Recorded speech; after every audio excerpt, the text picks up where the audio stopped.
Big TV భక్తి సమాచారం WhatsApp ఛానల్లో జాయిన్ అవ్వండి. అన్ని విశేషాలు ఎప్పటికప్పుడు తెలుసుకోండి. జయ హనుమాన్ జ్ఞాన గుణ సాగర జయ కపీశ తిహు లోక ఉజాగర రామదూత అతులిత బలధామ. తోకని చూసినప్పుడు పుట్టాడు కనుక వాడు వానరుడై పుట్టాడు. ఆ వానరుడు పుట్టగానే నేల మీద అటు ఇటు దొల్లాడు. బండరాళ్ళు గుండపిండి అయిపోయాయిట. వాడు పుట్టి ఇంకా 2 సెకండ్లు అవ్వలేదు, కానీ వాడు పడగానే ఆ కొండ మీద ఉన్న రాళ్ళన్నీ టప టప టప పిండి అయిపోవడం. మామూలుగా పిండి అయిపోవడం కాదు, మాయిదారు గొడవ. గ్రైండర్లో మిక్సీలో వేసిన కారప్పొడి కూడా అలవదు. అలాగా గుండపిండి అయిపోగానే ఇంద్రుడు అచ్చెరువు పొంది ఆశ్చర్యపోయి, ఓరి ఏమి బలం అండి వీడిది, ఈ పసిబాలుడు దొల్లితే రాళ్ళు పిండి అయిపోతున్నాయి, వీడు సృష్టినంతటిని అల్లకల్లోలం చేయగలడని భావించి వాలి అని పేరు పెట్టి వెళ్ళిపోయాడు.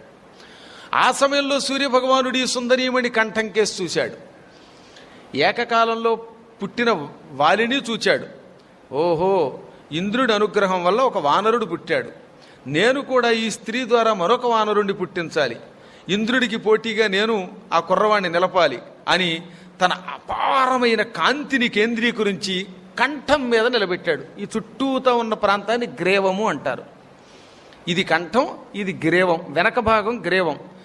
గ్రేవం మీద అంటే మెడ మీద అలా దృష్టి నిలపగానే ఆ మెడ నుంచి మరొక పురుషుడు పుట్టుకొచ్చాడు.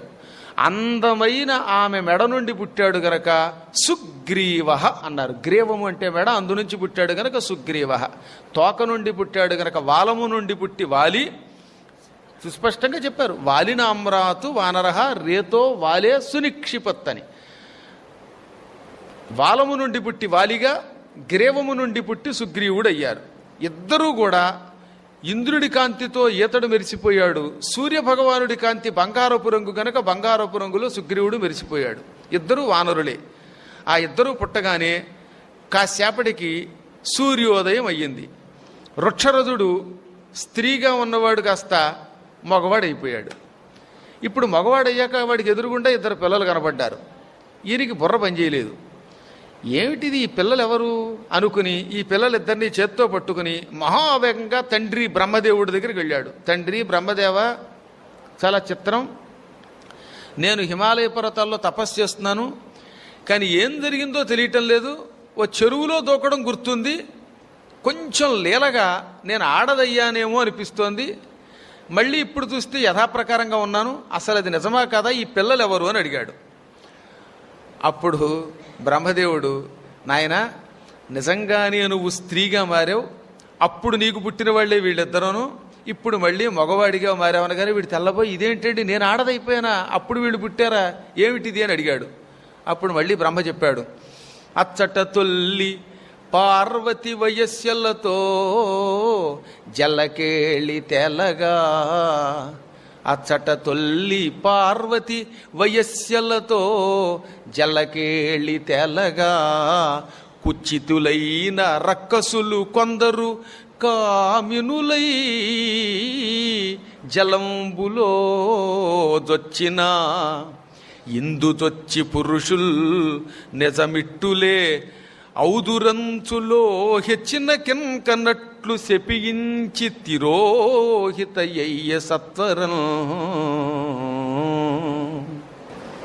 నాయన, పూర్వం పార్వతీదేవి ఈ హిమాలయ పర్వత ప్రాంగణాల్లో తరచుగా జయ, విజయ మొదలైనటువంటి చెలికత్తెలతో విహారానికి వచ్చేది. ఇక్కడికి వచ్చినప్పుడు చెలికత్తెలు, అమ్మా నీతో కలిసి మానవ స్త్రీలలాగే మేము కూడా జలక్రీడలాడాలనుకుంటున్నాం అన్నారు. వాళ్ళ కోసం ఆవిడ ఈ చెరువుని సృష్టించింది. నువ్వు హిమాలయాలలో దూకిన చెరువు అమ్మవారు సృష్టించిన చెరువు. అందులో అప్సరస్సులు మాత్రమే, అమ్మవారి అనుగ్రహం పొందిన వాళ్ళు మాత్రమే స్నానం చేస్తారు కనుక దానికి అప్సరకుండం, అప్సరస్సరస్సు అని పేరు. ఆ దివ్య కుండంలో రోజు పార్వతి తన చెలికెత్తెలతో కలిసి కాసేపు హాయిగా జలక్రీడలు ఆడేది. ఒకసారి కొంతమంది రాక్షసులు హిమాలయ పర్వతానికి వచ్చారు.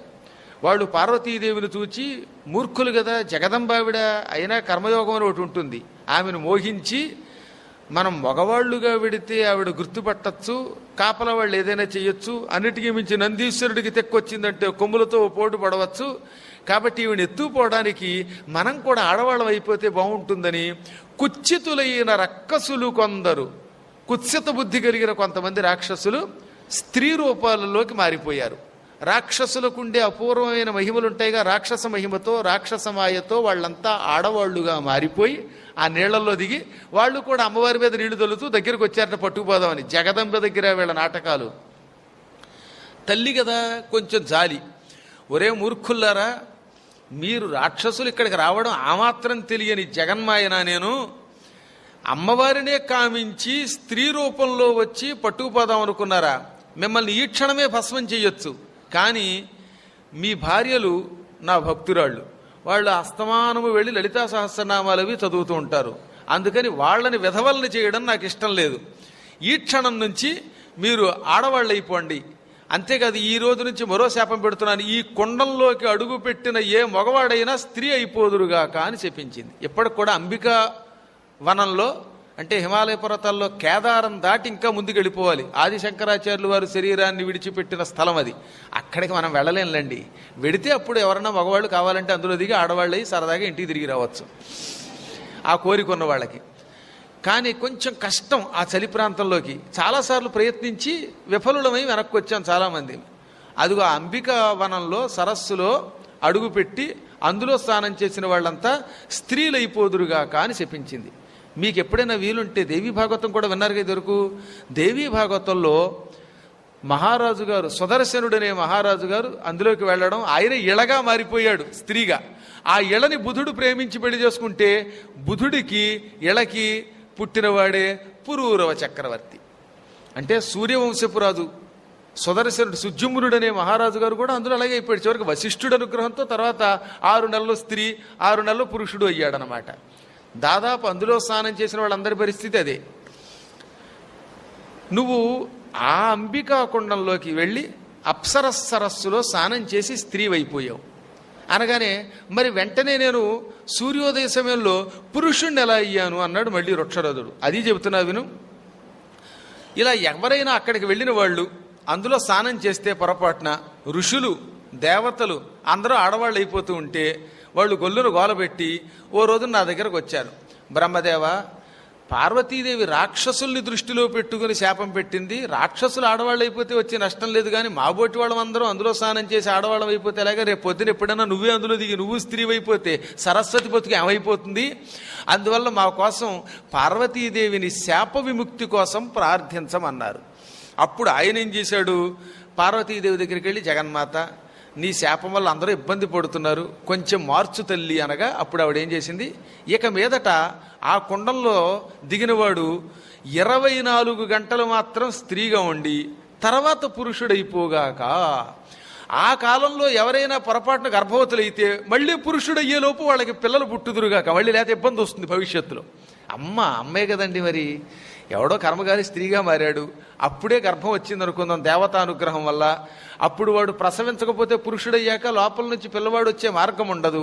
అందుకని ఆ తల్లి ఎంత అపారమైన కరుణ చూపిందంటే అందులో స్నానం చేసిన వాడు స్త్రీ అవుతాడు. అది కేవలం సూర్యోదయం నుంచి మళ్ళీ సూర్యోదయం వరకే ఉంటుంది. ఆ సమయంలో ఏ దేవతల యొక్క అనుగ్రహం వల్లైనా గర్భం ధరిస్తే తక్షణం వాళ్ళు శిశువుల్ని ప్రసవించెదరుగాక. మళ్ళీ సూర్యోదయంతో వారికి స్త్రీత్వం పోయి పూస్త్వం వచ్చుగాక అన్నది. అదిగో ఆ వరం వల్ల నాయన వృక్షరథుడా, నీవు తిరిగి పురుషుడి అయ్యావు. స్త్రీగా ఉన్నప్పుడు పిల్లల్ని కన్నది నువ్వే, పురుషుడిగా ఉండి ఇప్పుడు పెంచే బాధ్యత నువ్వే. ఈ లోకంలో తల్లి తండ్రి ఒక్కడే అయ్యే అవకాశం నీకే వచ్చింది ఆ యోగం. కాబట్టి తల్లివైనా తండ్రివైనా నీవే హాయిగా పెంచి పెద్ద చేసి లోక శ్రేయస్సు కోసం ఈ పిల్లల్ని అప్పగించు. పెద్దవాణ్ణి నువ్వు బతికున్నంతకాలం యువరాజుని చెయ్యి, నీ తదనంతరం పెద్దవాణ్ణి రాజుని చేసి సుగ్రీవుని యువరాజుని చెయ్యి అని ఆజ్ఞాపించాడు. ఆ తర్వాత వృక్షరథుడు సంతోషంగా తండ్రికి నమస్కారం చేసి వాలిని సుగ్రీవుణ్ణి చాలా ప్రేమగా పెంచాడు. నగరానికి వచ్చి చాలా కాలం పాటు ఆయన ఋష్యమూక పర్వతాన్ని పరిపాలించాడు. ఆ ఋష్యమూక పర్వతం కూడా బ్రహ్మగారి అపూర్వ సృష్టి. లోకశ్రేయస్సు కోసం మంత్రానుష్ఠానవేత్తల కోసం సృష్టించాడు. అందుకే దానికి ఋష్యమూకము అని పేరు. ఋష్యం అముం కరోతీతి ఋష్యమోక అని. ఋషి అక్కడ ఒక్క క్షణం అడుగుపెడి జపం చేస్తే వాడికి అపార తపశ్శక్తి లభిస్తుంది. అందుకని దానికి ఋష్యమోకము అని పేరు వచ్చిందనమాట. సహజంగా ఒక వ్యక్తి జపం చెయ్యాలంటే చాలా కాలం పడుతుంది. 1000 సంవత్సరాల పాటు తపస్సు చేసినా శక్తి వస్తుందో లేదో చెప్పలేం. పైగా జపం చేద్దామని కూర్చున్నప్పుడు ఎంత గింజుకున్నా మనస్సు జపం మీద లగ్నం కాని వాళ్ళు ఎక్కువ ఉంటారు. అదే ఋష్యమోక పర్వతం మీద ఎవరైనా కాసేపు అలా కూర్చుని జపం చేస్తే వారికి మనస్సు లగ్నమై తీరుతుంది, వారికి వెంటనే శక్తి లభిస్తుంది. ఋషులను అనుగ్రహించి మహాశక్తినిస్తుంది గనక ఆ పర్వతానికి ఋష్యమోకం అని పేరు. ఆ చుట్టుపక్కలే కిష్కింధ అనే పేరుతో ఒక మహాసామ్రాజ్యాన్ని ఏర్పాటు చేసుకుని ఈ ఋష్యమోక పర్వతాన్ని ప్రధానంగా చేసుకుని వృక్షరథుడు 1000 సంవత్సరాలు పరిపాలించాడు. ఎవరికైనా కాలధర్మం తప్పదు కదా, కాలోహి దురతిక్రమ. ఎప్పుడూ ధర్మం చెయ్యని వాడు కూడా కాలధర్మం చెయ్యక తప్పదు. ఇతడు కాలధర్మానికి వెళ్ళిపోతూ, నాయనలారా తండ్రి దగ్గరికి వెళ్ళిపోతున్నాను, నేను బ్రహ్మలోకానికి వెళ్ళిపోతున్నాను. ఆ వెళ్లే ముందు బ్రహ్మగారు నన్ను ఒక ఆజ్ఞాపన చేశాడు. ఈ పెద్దవాణ్ణి రాజును చేస్తున్నాను, రెండో వాణ్ణి యువరాజును చేస్తున్నాను. మీ ఇద్దరూ ఐకమత్యంతో ఉండండి, ఎట్టి పరిస్థితుల్లో మీరు తగాదా పడకండి. మీరు ఐకమత్యంతో ఉంటే మీకు తిరుగుండదు ఈ చరాచర జగత్తులో అని ఆశీర్వదించి వెళ్ళిపోయాడు ఆయన. వాలి మహారాజు అయ్యాడు. సచరాజ్యం చిరం కృత్వా వానరాణాం హరీశ్వర సచరుక్షరజా నామ కాలధర్మేణ సంగతక. కిష్కింధ కాండలో ఈ విషయాన్ని చెప్పారు. రామాయణంలో కూడా చెప్పాక ఇంచుమించుగా పురాణములు రామాయణం అనే ఇతిహాసం అన్నీ అవే. అందులో వాల్మీకి మహర్షి చెప్పి చాలా కాలం పరిపాలించి ఇద్దరినీ కూడా చెయ్యవలసిన రీతిలో వారికి కర్మకాండలు చేసి ఉపనయనాదులు చేసి విద్యలిచ్చి సంపద ఇచ్చి సద్బుద్ధులిచ్చి ఆయన కాలధర్మం చెందాడు. తస్మిన్ అస్తమితే చేత మంత్రిభిర్మంత్రకోవిదై పిత్రే పదే కృతో వాలి. ఆయన చచ్చిపోగానే మంత్రులంతా కలిసి, వాలి మీ నాన్నగారు తన పదవిని నీకు ఇమ్మన్నారు కాబట్టి మీ తండ్రి పదము నీది, అంటే మహారాజ పదవి నీది అన్నారు. పిత్రే పదే కృతో వాలి అనగా వాలిని తండ్రి గారి సింహాసనం మీద కూర్చోబెట్టారు. ఇప్పుడు ఇంతకాలం వాలి యువరాజ సింహాసనం మీద కూర్చున్నాడుగా, ఆ సింహాసనాన్ని ఏం చేశారు? సుగ్రీవో వాలినః పదే, సుగ్రీవుడికి వాలి పదవిని ఇచ్చారు. అంటే వాలి ఏమో మహారాజు అయ్యాడు, సుగ్రీవుడు యువరాజు అయ్యాడు. జయ హనుమాన్ జ్ఞాన గుణ సాగర జయ కపీశ తిహు లోక ఉజాగర రామదూత అతులిత బలధామ. For more videos like this, subscribe Big TV channel.